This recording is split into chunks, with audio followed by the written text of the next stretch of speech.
உங்க அண்ணன மோசமா அடிச்ச அடியில அவர ஹாஸ்பிடலுக்கு தூக்கிட்டு போற மாதிரி ஆயிடுச்சு. நான் ரொம்பவே நாட்டியா இருப்பேன் சின்ன வயசுல இருந்தே.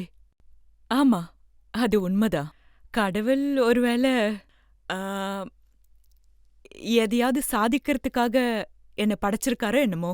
எனக்கு அந்த டைம்ல அதெல்லாம் தெரியாது. எல்லா குழந்தைங்களுக்கும் விளையாட்டுன்னா ரொம்பவே பிடிக்கும். ஆனா என்னோட கிராமத்துல வந்து பாத்தீங்கன்னா, பொண்ணுங்களுக்கு பெருசா விளையாட்டுல ஈடுபாடுன்னு சொல்ற அளவுக்கு இருக்காது. ஆனா எனக்குள்ள ஒரு தனி எனர்ஜி இருந்தது. ஒரு தனி இன்ட்ரெஸ்டே இருந்தது.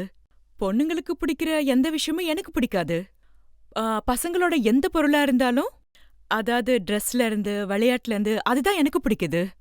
அத வச்சு தான் அவங்க கூட மோதுவேன், சவால் விடுவேன். அதனால சில நேரங்கள்ல எனக்கு அப்பப்போ அ ரொம்ப கோவம் வரும். யாராவது என்ன பத்தி ஏதாவது சொல்லிட்டா, த திரும்ப அவங்கள ஒரு கை பாத்துருவேன். அண்ணனா இருந்தாலும் சரி. அது அண்ணனா இருந்தாலும் சரி, தம்பியா இருந்தாலும் சரி, யாரா இருந்தாலும் சரி. ஒருத்தர கூட விட மாட்டேன். இது உண்மையா? நீங்க யாரா பசங்க கூட இருந்தாலும் அடிச்சிருவேன். கோலியெல்லாம் விளையாடுவீங்களா? ஆமா.